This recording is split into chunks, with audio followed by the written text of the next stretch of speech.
Self-love is the new sexy, the podcast devoted to helping you overcome life's most painful and stubborn challenges so you can feel great, have more energy, and live stress-free every day. To reach your full potential, simply work with the powerful spiritual principles that are readily accessible to everyone.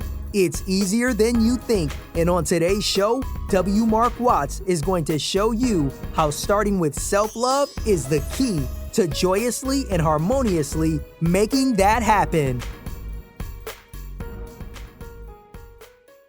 Hey everybody, this is W. Mark Watts. Hello and welcome. Thank you for hanging out with me for another episode of Self-Love is the New Sexy. And in today's episode, I want to discuss just for a few minutes how self-love can save relationships or repair relationships. You know, I've often talked about how self-love is so important in, I guess, individualistic circumstances, which it's truly an individualistic practice. However, when others are involved, self-love can be applied as well. So what am I talking about? So I am on a call the other night with family, and a very disturbing situation was brought to my attention between two of my family members. Now, I'm not going to go into the details in case they don't want me to discuss this openly on my podcast. However, it was disturbing enough that it bothered me.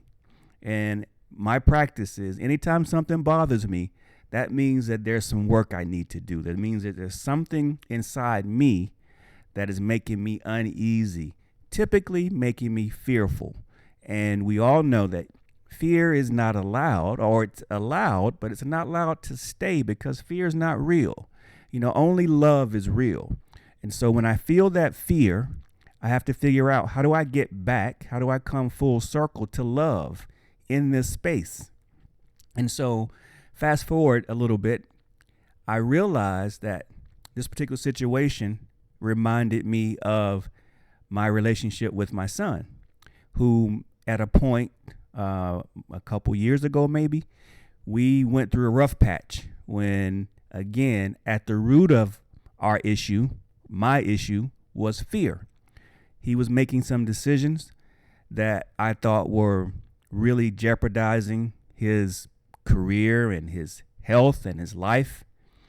And when it all came to a head, I again understood that the problem that he and I were having was not an issue with him. It was an issue with me.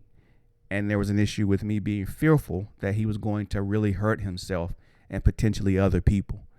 Now, the challenge is, or the real deal is, I have no control over what he does in his life at this particular time. He's a young man now.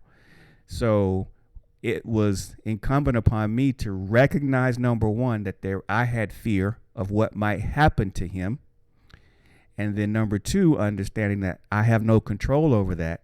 And then number three, knowing that everything is going to be okay in life, that everybody's safe, and that this situation will move forward, and it's just a life event that I have to use to grow on.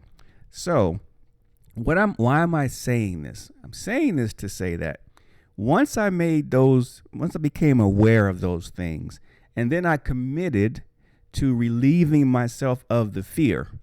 Now, how did I do that? Number one is I had to take a step back, and I had to incorporate two things immediately. Number one, I had to create boundaries.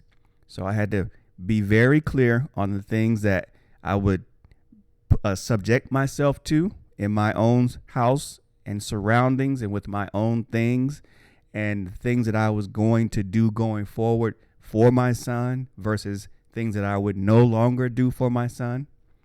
So I had to create those boundaries. And sometimes those boundaries can be tough because we want to hold on. But, you know, it became very clear to me that that was an issue that I needed to address immediately.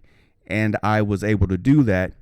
And then once I created those boundaries, I recommunicated those things. Not that they had not been communicated to him in the past, but I recommitted to those boundaries with him. We established that and made sure that it was clear. And then that's where I stand now with those boundaries.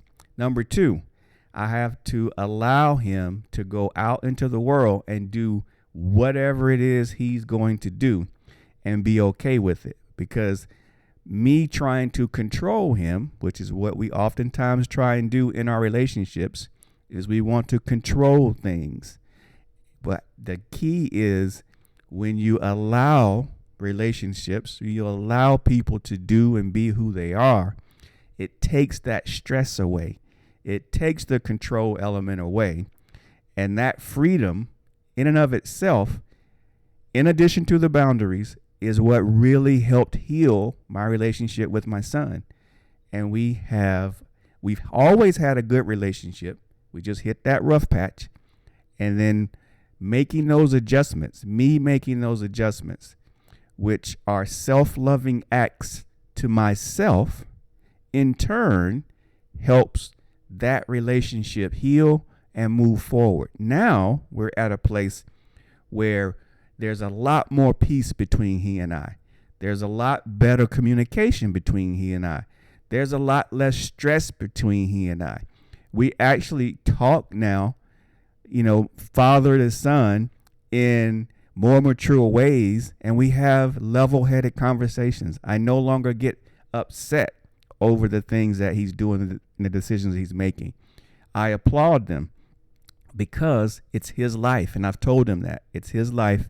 He has the right to make the decisions and manage it how he thinks best, knowing that I'm here, his mother's here if he ever needs us to be an ear for any guidance and for any support. And so, where in your life might there be some relationships, whether they be internal or external? We have in a relationship with ourself that is first and the most important relationship we have. However, number two, we have the numerous relationships outside of ourselves, our kids, our parents, our friends, our coworkers, that require a specific level of attention as well. So which type of relationship right now are you having the most stress with? Because the place that you're having the most stress, the person who's giving you the most stress, is indicative of where you need to love yourself right now. So I invite you to take a quick inventory. Who's giving you the most trouble right now? Who are you at the most odds with? And again, if it's no one externally, it very well could be yourself. And if there's nothing going on, then kudos to you, because you are in a very good place, and that's a beautiful thing. So if there is some stress and some anger and some arguing and some uneasiness somewhere, I invite you to dig in deep there and apply, or look to apply, some of those the two self-love principles I talked about tonight in those areas, and see if that will alleviate some of the stress and some of that, headbutting in that area. Because again, the bottom line is the goal is to have peace and love and tranquility. Now, when we don't have that, we've got to figure out how to resolve it. So if there's stress relationships in your life, look to number one, setting boundaries, reestablishing boundaries and sticking to them. Get very clear, communicate them, and then also allow other people, allow them to move forward and do what they think is best, what they think is right in their life, while you understand that on the flip side, everything's going to be okay. Life has a way of working itself out. We're all safe. We're all secure. We're all covered by the divine, by God, by source universe. And we have to trust and believe in that. That's all I have for you great folks tonight. It's always a pleasure to speak with you. Just remember, when there's strife, self-love will help resolve and ease that tension and get you through it to the other side. All right, be good. Look forward to talking with you all again very soon. Bye now. You've been listening to Self-Love is the New Sexy with W. Mark Watts. If you enjoyed today's show, be sure to tell a friend. Also, make sure you never miss an episode by subscribing to our show on Apple Podcasts, Stitcher Radio, or wherever you listen to podcasts.